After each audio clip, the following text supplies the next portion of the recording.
Welcome to Everything's Relative with Eve Sturges. I'm not Eve Sturges. This is Kalen Egan stepping in for the first and probably last time for the very final episode of season 5 and perhaps even this whole incarnation of this show. I'm here with the one, the only Eve Sturges. That's a laugh. That was a laugh. Yeah. And a cough. We're both sick. Yeah. So we did. I had some questions about whether we should do this in our state of health. But you know what? We've been sick for a long time. And it feels like Eve's idea was, let's just push on and let's do it. And this is a podcast about being real. Exactly. And so here we are. Very real. Yeah.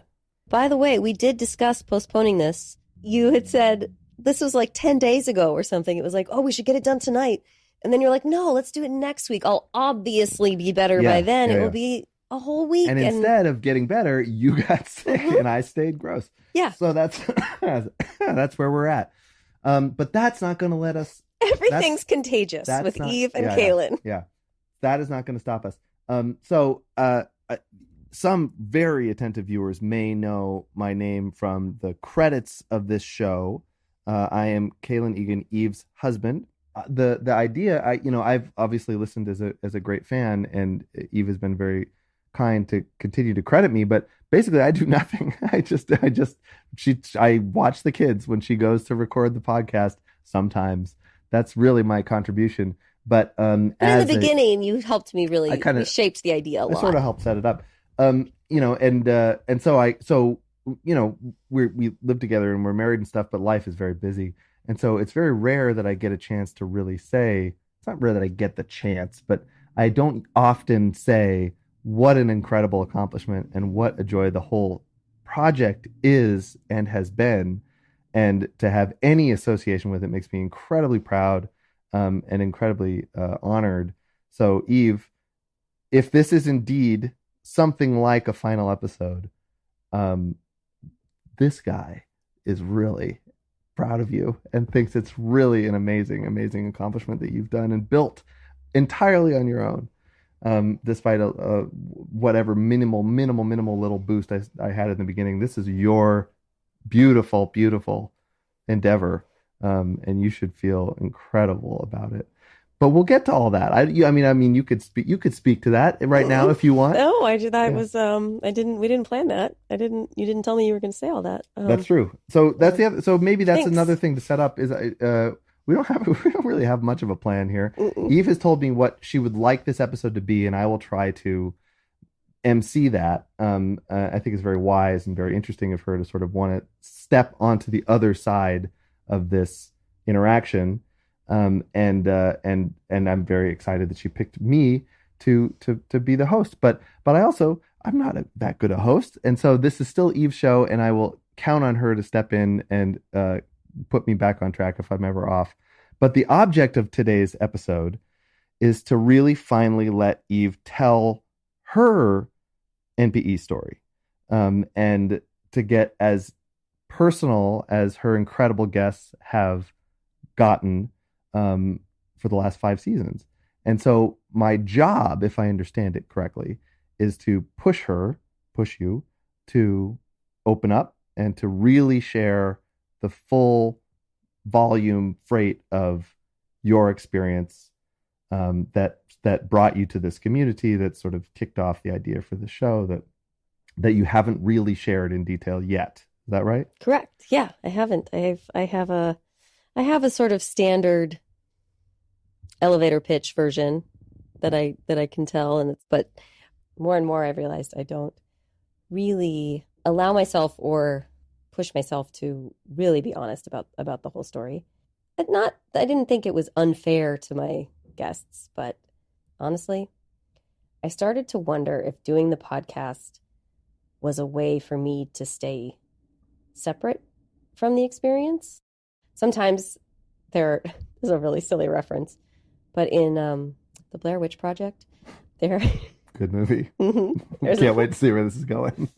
There's one point where one of the guys, the not Josh guy, he picks up the camera And usually it's the girl that's holding the camera. And then he picks up the camera and looks at her. And he Oh goes, yeah. "Oh, I get it. It's less scary if you're watching the world through the camera. I get why you are so obsessed with holding this thing." Right. And she's like, "Shut up. Stop filming me."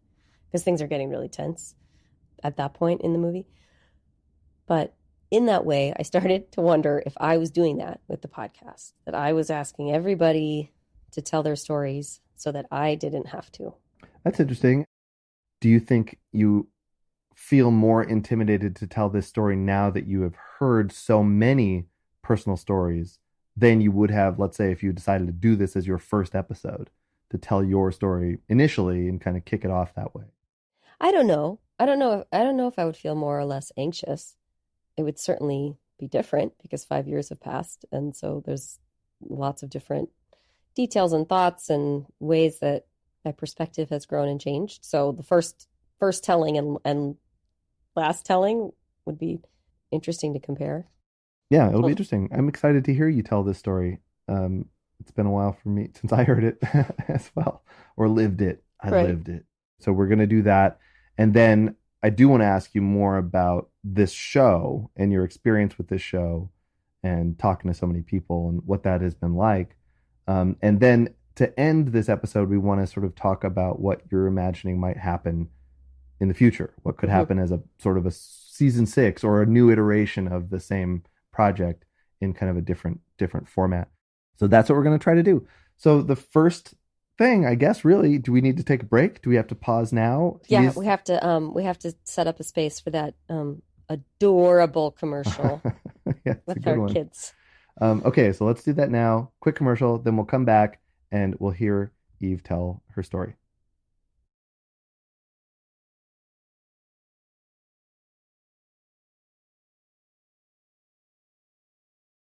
So Eve Sturges, Hmm. hello. Hello. Welcome to your show. Thanks for having me. I didn't think of this really until right now, but is there any value in telling them what happened to me? Yeah, and now that you mention it, it's sort of like the first part should be you talk.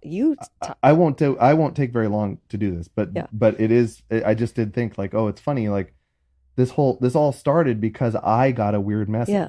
And I always tell it, that's part of the thing where I say, like, I have a sort of memorized summary where I always say, "Oh, it started with a phone call." And it didn't start with a phone call, and it didn't start with anything to me at all. Yeah.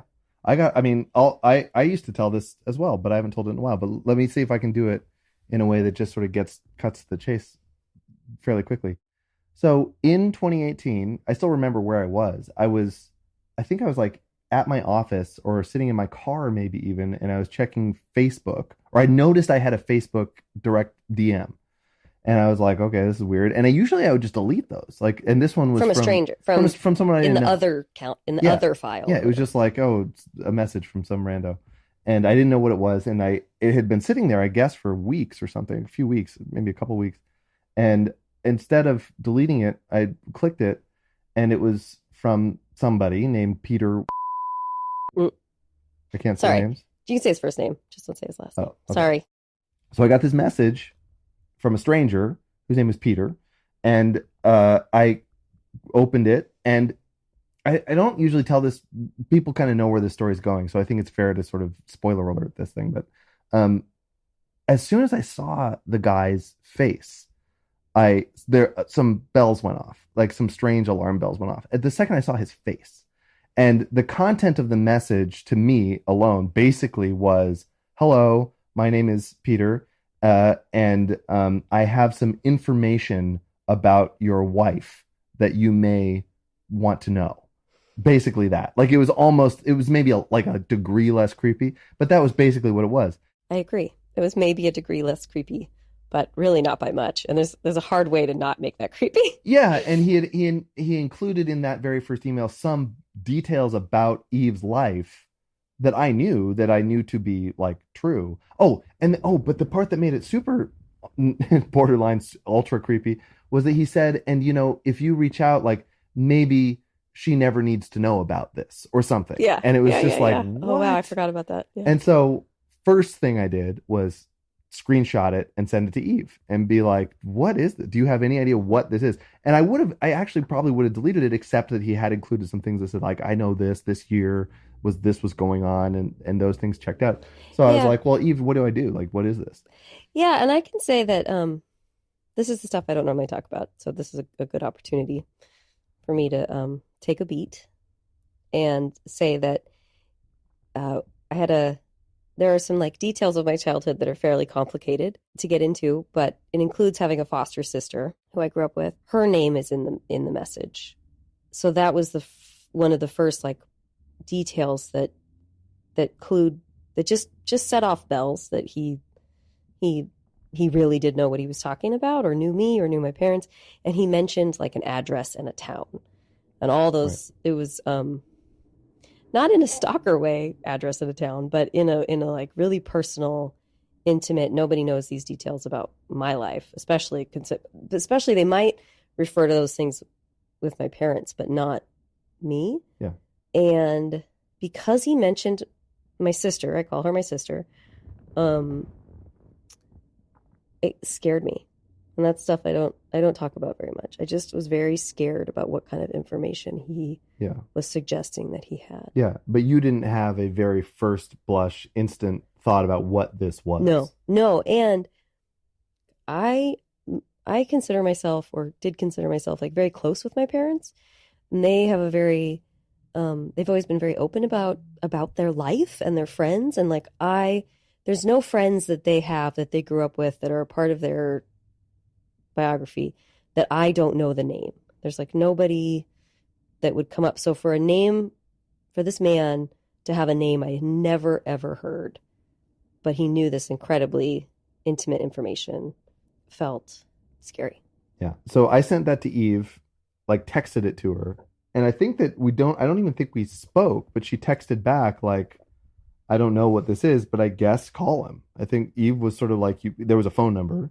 And she was like, you know, might as well reach out and see what he wants. And like, in all honesty, in between sending that note to her and like clicking on this profile and seeing photographs of him, I started to get a little bit of a suspicion about what was happening. And we can get deeper into that, especially, and it's more interesting to hear Eve talk about it, but he just looked like her. Like there was parts of his and aspects of his profile, facial, profile that was like, weird. So I called him and he was like, oh, I'm so glad you called. I don't know why that's funny to me. Yeah, it was like he was so magnanimous and like grand with his like, wow, like what a blessing to hear from you, And he goes like this. He was like, first of all, she's saying this to me, congratulations on your career. And what a wonderful job you've done with Lily, Eve's daughter. It just seems like you guys have a really beautiful marriage. And I was just like, what is he talking about? And I didn't say I wasn't like, oh, thank you, sir. I was like, what are you talking? I think it was sort of like, okay, like what? I don't know what this phone call is. And then he basically said in a slightly long and sort of more, grandly presentational way, I am her real dad. I'm Eve's real father. And, I'm sick and I may be dying. And I've been watching her for her whole life. And, my family has been, I think he even said, like, my family has been sort of observing her. They know about her.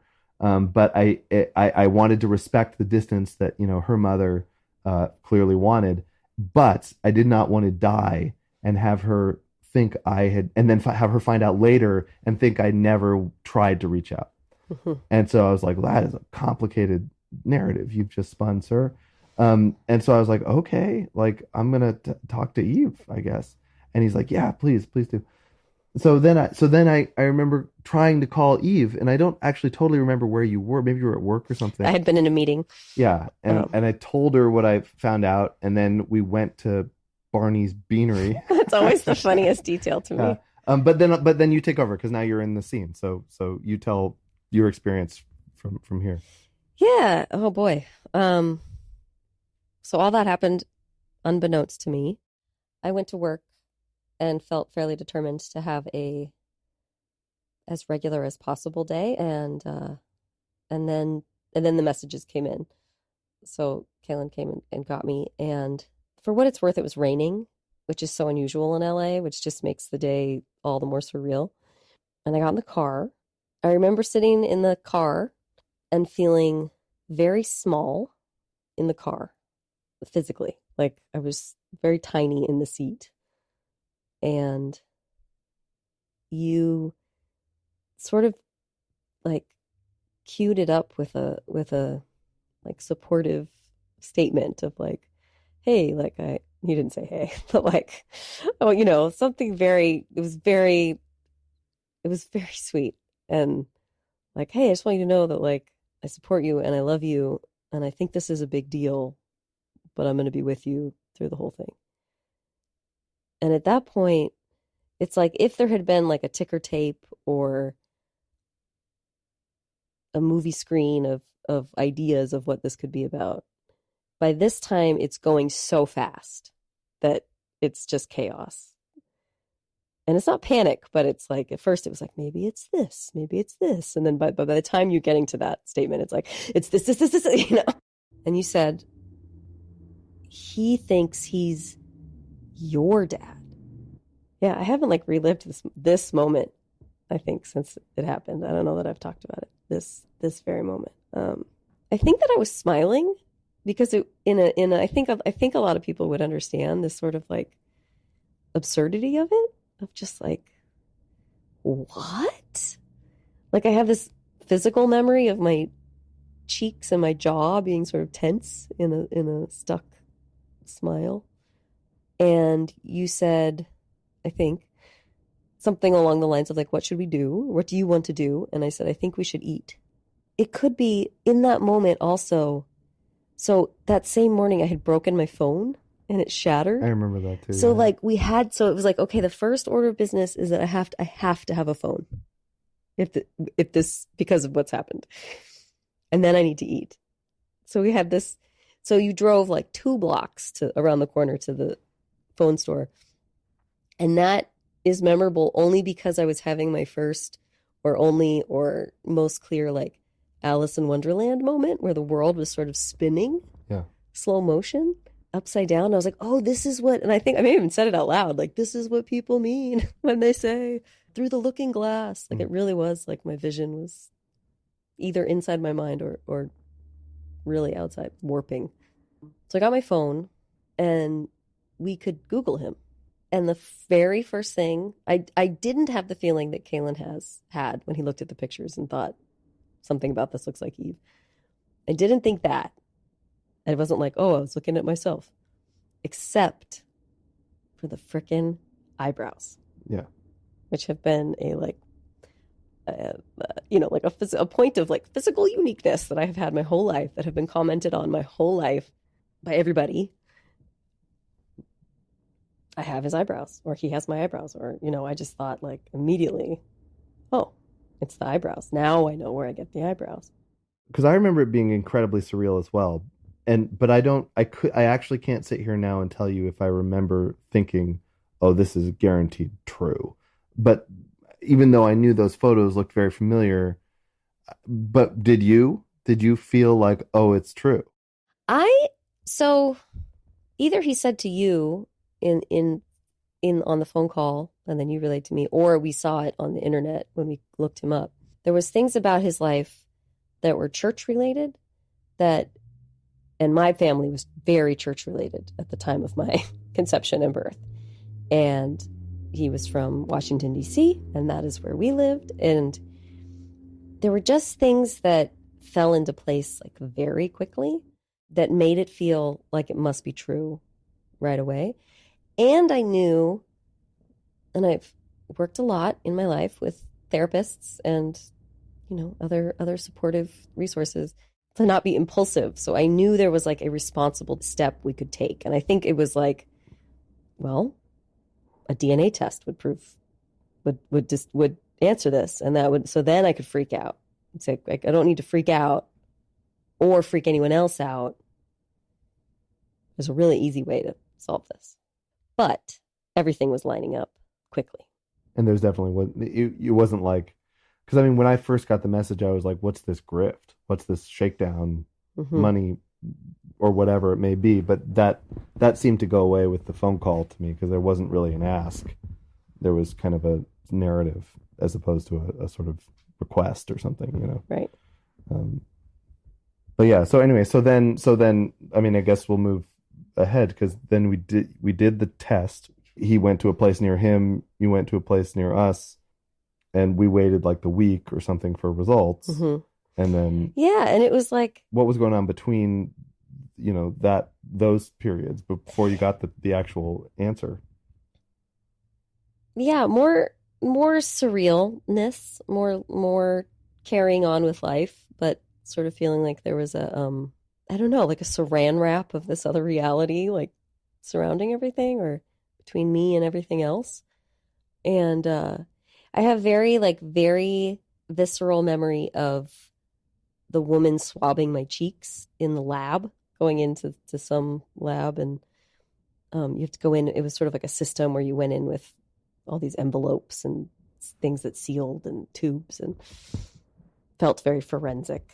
And she really rubbed my cheeks really hard. And I'm just thinking, just sort of clocking it, just clocking like, okay, that's a part of this experience. Cheeks, rubbing the cheeks hard.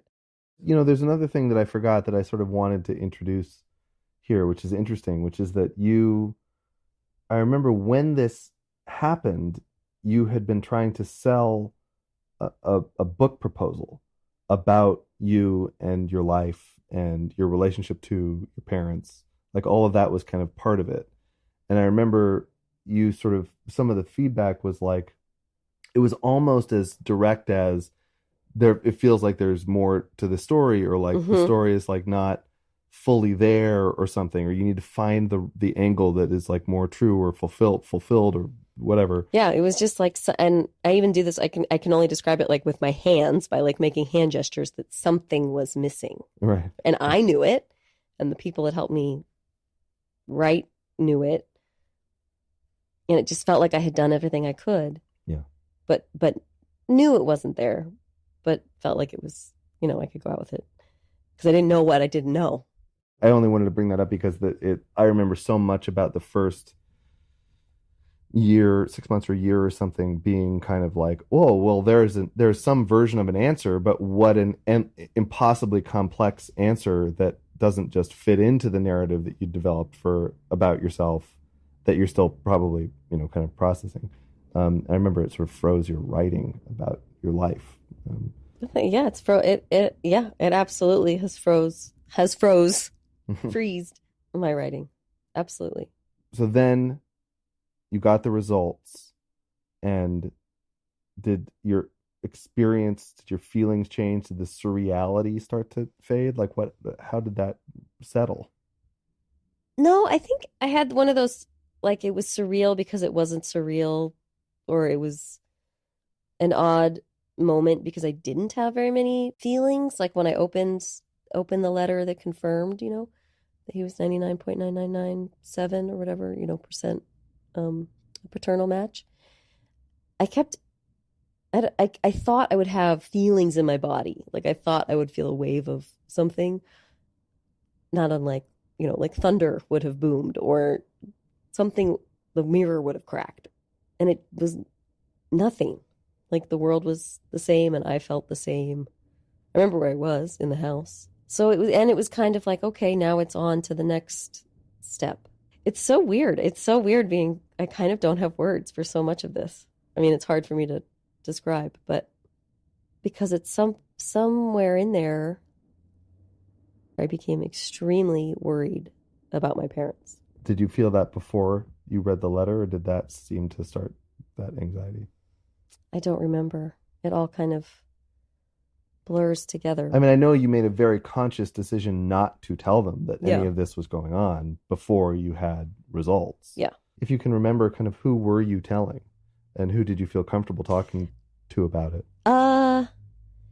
Like my closest, dearest friends. And then also like a bartender. We went Oh yeah. we went to Oh, yeah. Little Beast. Oh yeah. Like the first night, remember? Was that before we got the result? I think so. I think it was like the Oh. night or the within a few nights. Well, talk a little bit about that because that was kind of the first time you had an idea, and it was a pretty visceral reaction that this might not be so uncommon. Yeah, yeah. So we were at this neighborhood place called Little Beast, and it's a very small bar. And so we were chit-chatting about it, and the bartender sort of organically became a part of the conversation. So we told him what happened, and he said, "Oh yeah, that happened to me," like almost immediately. Forget his story exactly, but it was like, yeah, there was this family friend.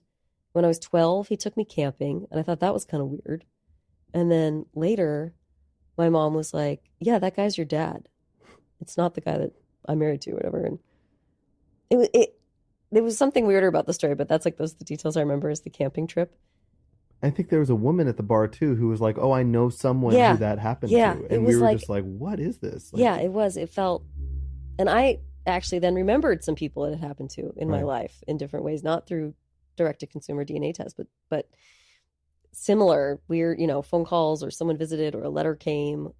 Yeah, and I started to think, oh, this is probably everywhere. Yeah. I guess I'm still talking about it kind of like cerebral, like these are the facts, this is what happened. But I was angry. Things were happening inside me like a mile a minute, where it was amazing, it was surreal, and then I would get angry, and then I would sort of laugh at the absurdity of it. But meanwhile, I have, a teenager and a baby and a job. I was starting to feel angry right away. I was like, I don't know if angry is the word, annoyed, irritated, incredulous, astounded, just because my parents, there was a lot that happened like growing up that was in our house that was really focused on a like purity model of family values, and so much a part of like our family narrative or like the mythology of my parents' marriage was about them being, high school sweethearts, saving themselves until marriage, all these values that they wanted us to embody.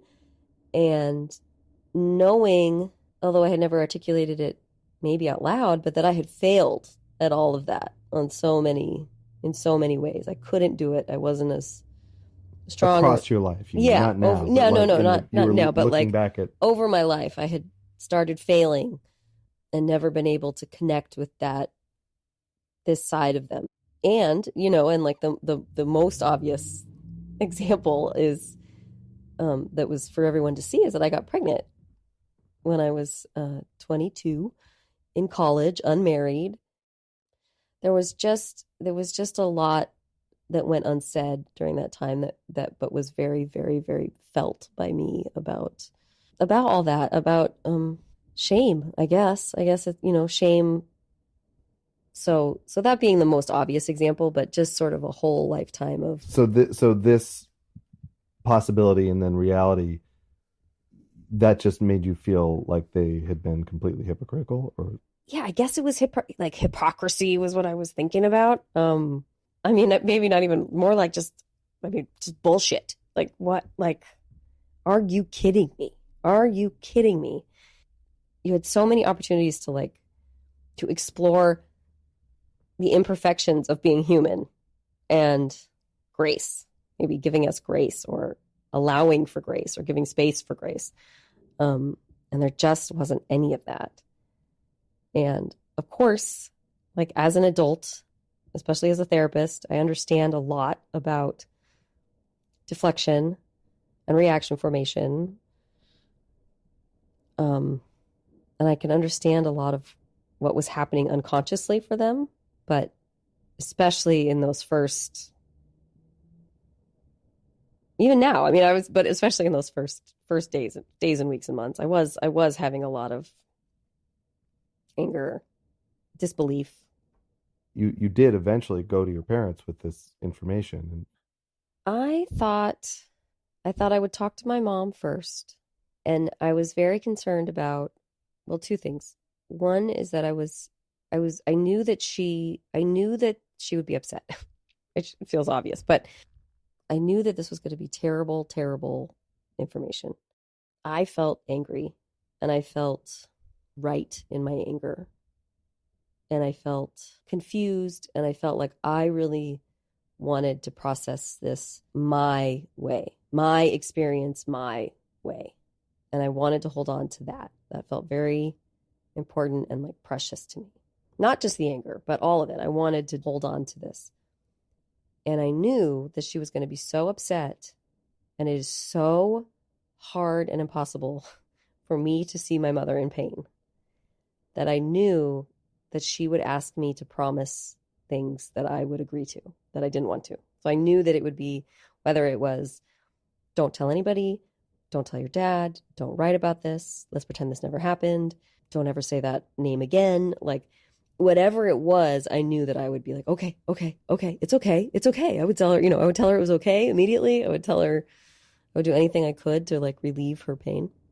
And I didn't want that to happen. So I was very like conflicted about that. And the other thing I don't talk about that I'm going to put out here tonight is that I became very, very concerned that she would kill herself.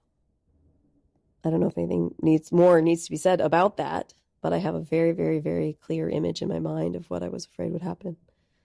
And then it sort of ran on loop during those days. I don't know if it matters if I need to say, for the record, my mother has never been a suicidal person. I don't know if I need to say that, or I don't have anything to really base that fear on beyond sometimes things are just too much for people. And I was just so afraid that this would be, after a life with a lot of challenges, I was afraid this would be the thing. I decided to call my aunt, who was her sister. And I thought, if anybody knows anything about this, it will be my aunt. And she did not. She said she didn't know anything, although she was starting to get some sort of fuzzy memories of some conversations that had happened 35 years ago. And she happened to be going to visit my parents around that time. So I wrote my mom a letter and I sent it to my aunt, who agreed to take it to my mom, give it to her, for two reasons. I wouldn't be there to have to promise anything I didn't want to promise, and my mom wouldn't be alone, so she couldn't hurt herself. So that's what we did. Did you then hear, I mean, obviously your aunt called you? Or... Yeah, she told me as soon as the letter had been handed over, and, sort of immediately reported that there was tears and that my dad was pulled into the conversation immediately, and that my dad, my birth certificate father, the man who raised me, and so that was a clue to me already that he had also known about this whole time, so I didn't have to worry about that anymore. And then in the letter, I say, I'm not angry, but I don't want to talk to you guys right now. So please give me some space while I process what are the next steps. And immediately they started calling me. Mm-hmm. And I think there's people that will hear that and go like, oh, of course they did. Oh, they weren't listening to her. They weren't respecting her boundaries. But it also feels like the kind of thing a parent might do as a fairly forgivable blunder. And I did not talk to them for a while. I mean, what did happen next? Like, what was the next part of your processing journey? It's so wild, because it's like the story that's really like, so sorry, I'm thinking about how we're gonna have to edit this down. I feel like I'm making this so long. I think making it long is okay. So, okay, the rest of our life is happening while this is happening. So I'm working, we have a baby, we have a teenager, we're looking on Facebook. We're looking on the internet. I'm reading all these articles about him, talking to my friends. It feels like it's important to say that we also had this other sort of family crisis happening in our home. Not an incredibly unique one, but one with our teenager, Lily. And so we had said to Peter, yes, you're definitely the father. Hold on a second, because we have this other thing going on that we have to deal with, but we'll be in touch. And he said, of course, I understand. Tell Eve she's related to the Mayflower or something like that. We're dealing with this family thing. I'm thinking about, what do we do? Do we go out and visit him? Do we all go? Just me alone? Do me and Kalen go? Like, what should we do? There's not really the time to go right now because we have this thing happening in our family. So meanwhile, I'm looking at his Facebook every day, and he's got these updates about his lymphoma cancer. And I watched when he posts that he just did a scan and he's cancer free. Hallelujah. Walking out of the hospital, feeling so good today. So I see that message or post, and dealing with our family stuff. So one night I'm on Facebook, and I get a message from somebody that says, the funeral is tomorrow, and we wanted to know if you're going to be there, or if you would like to, I forget how she said it, but it was like, would you like to be listed as his child? She said something like that. Like, to me, the tone was that she assumed I knew already about the funeral tomorrow, and that also there would be like a live link because so many people wanted to attend. That's how you found out he had died. That's how I found out he died. And what went through your mind then? Total disappointment. Just disappointment. Just felt like it had already been the strangest like summer of our lives, and so it just felt like, of course, yet another strange twist in this surreal story. And I also knew immediately, oh, my parents are going to be relieved. I just knew that, and I sort of had empathy for them even then, like, oh, but felt really disappointed that I hadn't met him, and it just confused everything. It felt like now I have all these siblings, which I have all these siblings, and that's right. But then you'd found out that you had like what, 6 or 7? Yeah, there's six or 7 or 8 of them, and it just became more complicated. It kind of immediately. So as far as connecting with that side of the family, because now they're grieving, and now, and his death had been not cancer related. It was although his body was probably very vulnerable, but it was like a blood clot had surprised everybody. So they were all grieving, and I didn't know who knew, and I didn't know what they knew. Like this woman that contacted me, to this day, I don't quite exactly know who she was, but I think she was a family friend. She seemed to think I knew things that I didn't, and it was just a totally bizarre conversation in a summer of bizarre experiences, I guess. Yeah, so I guess the other things I don't talk about very much is that the other things that happened that summer was the things happening in our home, which were hard and stressful for everybody. And I also had a miscarriage. So that it just felt like another bizarre day in the bizarrest summer of my life. And it was a disappointment, and I thought, yeah. And I didn't tell anybody. Well, I mean, you, of course, knew. And I had one friend that had known that I was pregnant. But it felt significant in a very quiet way.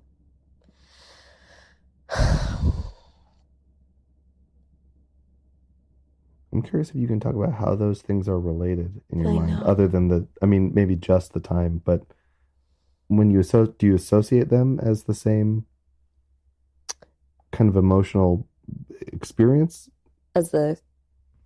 Well, I don't know. It just seems like if that's part of the story, right. What is that emotionally for you, or sort of why is that an important piece to relate? Well, it felt like a hard, not the hardest experience I've ever been through by any means, but a somewhat painful, uncomfortable, emotional experience to go through that I couldn't. I was going through so much, I didn't want anyone's pity. It just felt, I guess I felt alone in that experience, in a summer of lots of experiences of feeling alone. I guess. Felt like another one. And then when my parents and I decided, they sort of insisted that we talk eventually at the end of the summer. And I could have held, I guess we could have held firm, but I felt like I could talk to them. The day they could come, the day they were like, we're coming over and we're talking this day. It happened to be the day that was my high school reunion. And so I missed my high school reunion. And I don't even know if I wanted to go, but it still feels symbolically like some way that this event or their actions took away my agency of the year, or further complicated, or I don't know. I don't know what to compare it to. Did you want to talk to your parents? I don't think I was ready, but I don't think I was ready, and I don't know that right now in my memory, I have like a feeling of powerlessness or resignation of like, fine, we might as well talk. Like, we do have to talk. Okay. Like in a kind of resigned way. And my mom had sent me, to be fair, one email or written me a letter of her version of events. And so I did have more knowledge of what had gone on, but her narrative was very different than the very, very little narrative we got from Peter. And I felt like I would never get the truth, really. I mean, can you talk about what the conversation was like? Like, what did she say? I never thought about it till right now, but I think I don't remember. She cried really hard. She did say, "I'm sorry," which so many people don't get in this community. So many people come and tell their stories and don't get apologies. I remember feeling like I think I understand more about their choices. They didn't need to explain some of their decisions to me. I felt like I understand what it must have been like to make decisions at that age, in that time, under that much duress. I don't need them to walk me through the logic that I could now pick apart, so I could cruelly, sort of pick it apart if I wanted to. They thought they were doing the right thing. And, and there's things about their story that I don't get angry about, but I sort of roll my eyes, and I think that, like, there's parts of their story that don't make sense. Their version of things that don't make sense. And they'll say one thing, and then later something will come up that will sort of discredit the other thing. And most of those details I obviously don't want to get into right now. But I just don't feel like pointing that out to them. I don't feel like that anybody needs to be on trial. And then I need to be like, but on the morning of this morning, you said this, and now you're saying this. And how did it change? I mean, I remember you kind of went through a very interesting and very rapid shift in assessment of their experience as maybe young married people who were dealing with this. And I just wondered if that was how that was for you to kind of reevaluate what maybe have been going on inside their house when this happened. It humanized them in a way that I hadn't realized I wanted or needed so badly. It made it totally. I thought I already knew all their flaws, or I had, I thought the idolization of my parents had come crashing down before already, at all the appropriate developmental stages, but this was a level I didn't expect. it made me think about all relationships and what we know versus what's really happening. It made me think about what people get through, and it made me think about time. For me, this was this fresh, hot, explosive experience. For them, they had dealt with 38 years before. And well, you say dealt with, but right, but did not deal with. They experienced it and put it away, and did not want to deal with it ever again. And 38 years had gone by. Yeah, that's very different. You're right. The word dealt is not. And I'll say, and I'm really not trying to be, I don't know, I'm not trying to be cheesy, but it gave me more respect for their marriage and them getting through this time, and this time that had happened 38 years ago. And maybe they got through it by putting it away and never dealing with it, but now they're dealing with it. And does that answer your question? I feel like I felt like this was something I could never explain to my mom if she ever listens to this episode.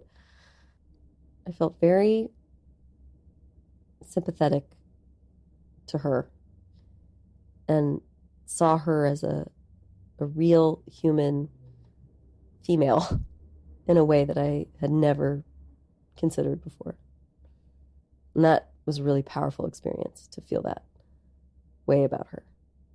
And I know that you felt a certain amount of, I mean, when you talk about your mom that way, it kind of reminded me that you took, maternal is the wrong word, but a slightly more, I think when you're talking about humanizing them, it was seeing them as children or as young adults in a way that, like, presently, not just imagining it, but like, oh, this is how you are in this case, and I'm a little bit more evolved on this one. On this one, right, yeah. Right. So I wonder if we can keep talking about this, of course, as it comes up naturally, but like, I'm very, very curious as we sort of start to get to the origins of this show and then your experience with this show. Right, that's what we're supposed to do. How you found communities, what your first interactions with them were like, how that evolved into sort of more interaction, and then where this all came from, if you can sort of talk through that whole run. The only reason humanizing my mother matters in this story is that I felt acutely aware of the shame that she was carrying, has been carrying my whole life about this, about all the pieces of this puzzle, and wanting to help her with that. Because in my life, as an adult, in the resources and the people that I found in adulthood that helped me the most were people who said, "You're not alone. Me too. I did that too. I've done that once or twice," or what, all the things that I had done to discover that to have that shame lifted was such a powerful experience for me, especially in my late 20s, and early 30s in LA. And I wanted that for her so badly. And pretty early on in my discovery, it feels very early on, it was actually your mom sent me an article that in my community, and any that's listening to this, everybody knows that article that was in the Atlantic that featured Catherine St. Clair, and it was about how she had started a support group on Facebook, and this is how you could join it. So I contacted them immediately and was in that Facebook group, and I was within the first 700 people.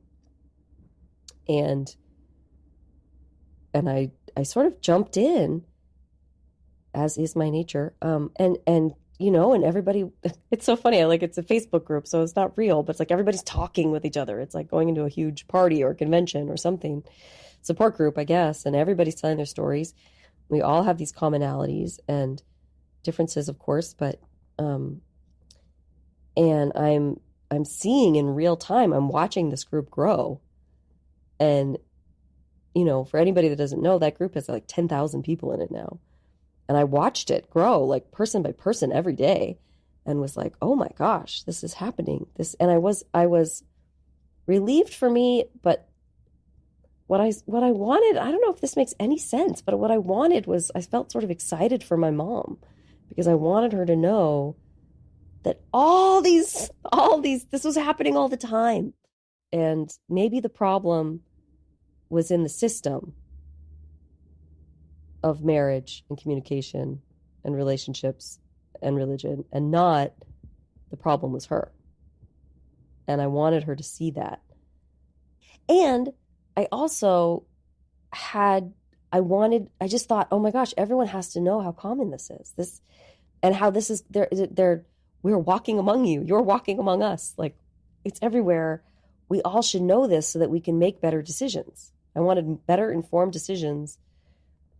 And I have 3 friends that I can say in my lifetime who have become pregnant and wanted to make decisions based on not telling or lying about who the father was. And that's happening in my lifetime, and Facebook exists in my lifetime, and the internet. DNA discovery. Right, DNA discovery. So, testing. So, they're making that decision without thinking about it now. Like, I can forgive my parents pre-internet for for thinking they could move across the country and that they would never be found. But people now need to know the reality, like how real this is. And so somehow in that, having never always been a writer, never been a podcaster, I was like, I will do a podcast about this. I just thought. And so, I don't know, you and I started talking about it quickly, early, very early. And I think we also knew, it became clear to me that we were witnessing and a part of a phenomenon. This isn't going to happen forever. This wave isn't going to grow and grow and grow. I think it will, eventually DNA will be everywhere. No one would dream of doing this kind of thing. Everyone will know who everyone is because we're giving drops of blood and eye scans and DNA, So we'll talk about this time in history, and you and I think as storytellers, and that's what we love to do the most, you and me together. And it just thought, oh my gosh, we have to document this. We have to document this. Like, we have to collect these stories, or I have to collect these stories. Yeah, it did feel like a total watershed, like something had dramatically changed in the world that meant there would be a before and after, and that you were right in the middle of that moment. And so, why not? Yeah. Take on the opportunity to interview people and hear that variety. So that's a very succinct way of putting the decision, but what did you expect, and what was it like, Don't know what I expected, but I do know that even after the very first interview, it was way more powerful of an experience for me than I expected. And I had been so focused on this, get the story out and get people to hear these stories so that the world could know. And like, let me help my mom lift the shame and have her know that she's one of thousands of tens of thousands of millions of women who have faced this. I had not thought about how it would feel to me. And so for me, really powerful for me. Also, in a lot of ways, just a lot harder than I thought it would be. I'm much more, and I've talked about this, and if you've been listening, this is repetitive, but like, I'm incredibly nervous when I'm talking with people, and not very good at, I feel like I'm just not very good at like real time responding. Lots of things that I feel like don't really lend to exactly what I envisioned, but it is what it is. And it's the first thing I've ever done really imperfectly and kept going, despite knowing it was very, very imperfect and not always how I wanted it. Well, I do know that, for what it's worth, that we talked about what the format should be, and imperfect was the order of the day. For sure. Letting it be loose and honest and awkward, and exploratory, and that you'd never had to become some Barbara Walters of the DNA world, I guess that's what I was hoping, though. I think I was fantasizing that maybe I was like a natural Barbara Walters, or like Oprah would just be a part of who I was. Right. That's Well, not the case. Or a journalist. Leave that to like, someone else to decide. right, a but better journalist. whether you were or not, or not. Did doing this show change how you want to tell your story? And if so, how? Right. I feel like there's something huge about the world, about navigating experiences when none of us will ever get the whole truth. So there's like a lot of concepts like that I would like to explore in a bigger way than I probably would have initially because of how many people I've talked to. I don't know if that answers the question. But I'm also very, very curious what you feel now is kind of undone about your processing of all this information and this I know there are things that you haven't done yet, and maybe that's a way to talk about what you want the show or this project to become. What do you want this show to be coming up, you mean? Mm-hmm. Yeah, so let me ask that another way. Mm-hmm. I want to know kind of why you've decided to stop this format, this version of the show, right? And what you want to do next, and kind of how you might approach it and why. I think that people maybe listening to this would be curious to know why you feel this has reached a kind of natural pause or endpoint, and then what you want it to become and what they can expect, I guess. So I have loved doing the show. The power of being in conversation with people about their experiences is what I feed off of, survive off of, have loved, has kept the show going this whole time. It's been really great. It also has been a lot of hard work. And the past year, especially, it became, even though it was the exact same format, it felt harder than ever. And priorities have shifted a little bit as far as the time that I want to be able to spend with my family and home life. And so I think that's part of the shift. And the other thing is that there's been some more podcasts have cropped up, and they are also doing a format not unlike mine, and which is great, but it just feels like there's like a lot of us doing this right now, and there's something about it that feels a little bit repetitive. Guests will sometimes go on a visit with a bunch of us and do sessions, and then they do the same episode. You can hear the same episode 5 times on 5 different podcasts. I just started to think, and to be honest, Kalen, and you know this, this podcast, it's the resources that it takes, and I mean just in time, time and energy, but also financially. It just was starting to feel like, what are we doing? I don't know what that feeling is, but the statement is, what are we doing? 2023 has been so much about thinking about what's next? Is this next? Do we do this forever? Meanwhile, I have all these siblings, and they live all across the country, and the pandemic is over. And what I love the most is connecting with people and community. So this is the fantasy plan that we're going to work to manifest, is to plan a trip that takes us across the country of the United States of America. And I will visit and meet each of my siblings. They conveniently live one in a state that takes us further and further east, all the way to Florida.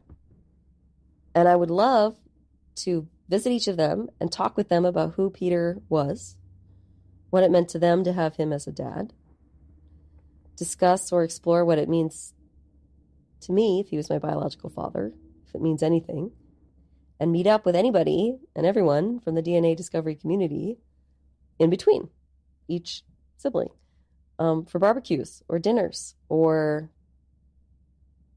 horseshoes or whatever we want to do, and see this country and meet people and do some podcasting about it, but also do some writing about it, and maybe do some documenting as far as videos, video interviews or lives or whatever, just sort of multimedia. That's the dream. And then to be able to put that all together into some kind of project, finished product that is a combination of those things. And if there were kind of a project or a mission for all of that, how would you kind of try to sum it up or articulate it? What are you looking for, man, out there in America? I was just to say, we all have to look for America. I never thought of it that way, but it is kind of exploring America, meeting people in person, finding out how we're similar and how we're different, finding out more about what it means to be in this DNA discovery world, who we are. And then does it matter? Does it matter who Peter was? Does it matter to me? And who am I if he was who he was? And does that feel unresolved to you now? Yes. It feels unresolved to me. And there's people that have very strong feelings about it. And I feel very unsure and sort of robbed of some of the opportunity of that because he died. Well, that sounds great to me. Thanks. Do you want to come if you have time? Definitely. Kalen might not have time, you guys. Oh no, I'll have time. I really want to do this, to go do it. And I think sort of asking, does DNA matter? And having all of these different ways of asking and exploring that question within the umbrella of one big trip or one big project is a very, very good way to put it, and a very interesting subject. Yeah, I feel really excited when I think about it. And I haven't felt really excited about an idea like this in a long time. And I know that you don't put a lot of stock in this, but before this idea was so solidified, I just felt so unsure. Like, is this what we're supposed to do? Should I just keep the podcast exactly how it is? It's going great. Like, why stop a good thing? And I went and did a tarot reading with a woman at a High Earth Hope and Healing retreat in Texas this last summer.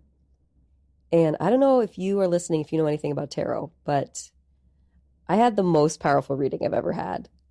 It left me with no doubt that we have to do this. This is the next project. And ever since then, I have felt so much confidence in it, even though I have no idea how we're going to do it. I have no idea. Things are all over the place in my mind, but it's like we need an RV. We need a map. I haven't even asked my siblings, all these half siblings all across the country. I haven't even told them about this yet. That seems important. We need a plan. We need funding. But I think we can figure it out. I feel so, even just like, I thought that actually saying this on the podcast was gonna I thought I was gonna have like a vulnerability spiral and just feel totally naked. And right now I feel so excited talking about it out loud. Like, I feel like now I'm not gonna be able to sleep. Because that was part of wanting to talk about it was so that we had to make it happen. Yeah. Now all these people are gonna be waiting. So yeah, I mean, timeline, I think you already said this, but you're thinking of doing this like potentially next summer. So yeah. What we're really talking about is about a year off from. Yeah. And I still feel like there are so many people waiting to do a podcast with me that I can't say I'm never going to do that. Sure. I may give me the holiday season, and maybe if we can find some time to do, got all these people. So people are someone contacted me today. If I could do it without all the stress, if I can get that done, those episodes are still a possibility. Like, a woman actually contacted me recently and was like, you said in one of your episodes that you might not be podcasting anymore. And she had all these ideas for different ways that I could still do it. And one of them was like, what if we don't expect them every Friday? What if it's just whenever you can? And I've been thinking about that more. And it's like, yeah, maybe I'll just do them when I can. If I don't have the pressure there actually may be more free time to do it. You know how that happens sometimes? Sure. So one way to sort of keep everybody abreast of the developments of it is I think I'll put together what's called a Substack, which is now a new way to have a blog and a newsletter put together. Probably you can subscribe to that and it will come out. That will be a way for me to get back into writing. And that will be a little bit about the development of the plan and well, to me, a statement. I'm sorry to cut you off. I thought, but to me, all on the table, of course. But a statement of purpose or a statement of intent for the next phase. Maybe these things can be fueling that or sort of pushing you toward that if you sort of look at them with a slightly new lens, so that it doesn't just feel like you're slipping back into the old version, which is fine as well. But but I love the idea that you would use the Substack or even subsequent interviews to sort of start to specify that question. And then sort of all as a kind of launch pad to kind of where you're taking it. Brilliant. That's why you're the producer. Well, my job here is done. You have the vision. I feel so grateful. And I thought that I would spend a lot of time on this podcast. Like I was like, I should have a list of the things I want to say to everyone about all the things I didn't do right for the podcast. And I didn't even mean it that negatively. I just meant well, this is one thing. A woman called me recently and left a message on my machine. She's from Philadelphia or Pittsburgh or somewhere, I think a P word. She said, like, hey, I just want to tell you my story. I just want to talk and tell you my story. I would love to connect. And I lost her message. And I feel so bad. So if you were out there and you called me recently and you are a older than me woman, I would say 60 or older, and you called me recently and maybe you're kind of a brassy broad. I don't know. I don't want to put too much into that message, but I feel so bad. I feel so bad. I really try to connect with every single person that reaches out to me. If you ever reached out and I didn't get back to you, please know it was 100% an accident. And I still, now that I've wrapped up the season 5, in the next couple of weeks, I'm going to be like getting back to all these people that have written me over the past few months that I haven't been able to write back, and contact all these people that want to do messages. And I have so many ideas and I'm not very organized. And so I thought maybe at one point I'd be like, okay, and I wish I had done this and tell this person that. And I'm not even organized enough to get that list together. But right now I feel so good just sitting here thinking about next year. Is there anything that you would like to sort of say as parting words? I mean, do you want to kind of close this yourself? I don't feel equipped to do that. No. Just no. I mean, I guess I want to express my gratitude to everybody for telling their stories with me and listening and contacting me and all the different ways that people have expressed support. It really has kept me going. This has been the strangest, most unexpected, biggest, most best project of my life, for sure. And it's not over. It's not over, but it's going to change. We're in a time of growth and change, and I'm so excited, and I hope you all come with me. And I hope I get to visit as many of you as possible on this road trip. Help me plan some meetups. Reach out if you know how to do that. Yeah, and if you're between California and Florida, reach out. Reach out. Reach out. Yeah, oh man. I feel like I have so much to say, and also I'm sort of speechless. Because it's not over. Yeah, no, oh, this man, doesn't now I feel need, pressured. No, this doesn't need to be a big sort of like everything you would ever wanted to say. No. There's more to the story. There's more to everybody's stories. I want to do a whole season of like, where are they now? And touch base with everybody from the first season. And yeah, I have so many ideas, and it's still all happening. Okay. Yeah. Okay, that's it. Thanks right. thanks for this, Eve. Thanks for the whole show. It was really great. And I know it's not over, but this was a massive milestone to sort of say that, and a very brave thing to say that you want to change it and evolve it and sort of end on a very high note, I think, on a very successful run, and what a genuinely astonishing accomplishment. So Thanks for being my husband. Thanks for having good words. Good words, Sort husband. of. Okay. Okay. Let's stop. All right. Okay, bye. See you, everybody. Bye, I love you. Let us be lovers, we'll marry our fortunes together. I've got some real estate here in my bed. So we bought a pack of cigarettes and Mrs. Wagner pies and walked off to look for America.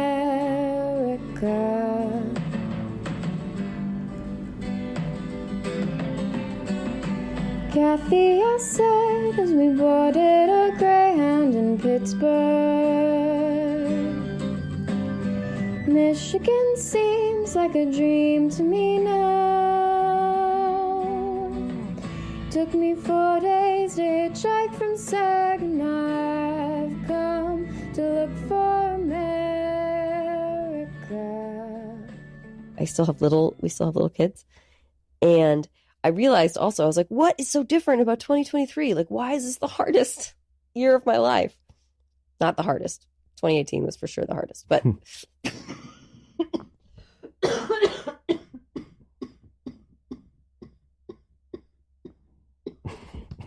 sorry. I mean, 2023 is not over yet. Yeah. Is there anything that you felt like you didn't quite get to that we could either put now or edit back in earlier? Gosh, I'll probably think of it. I'll probably like go to bed now and then think of it 4 a.m. Well, good news. We live together. So we could always.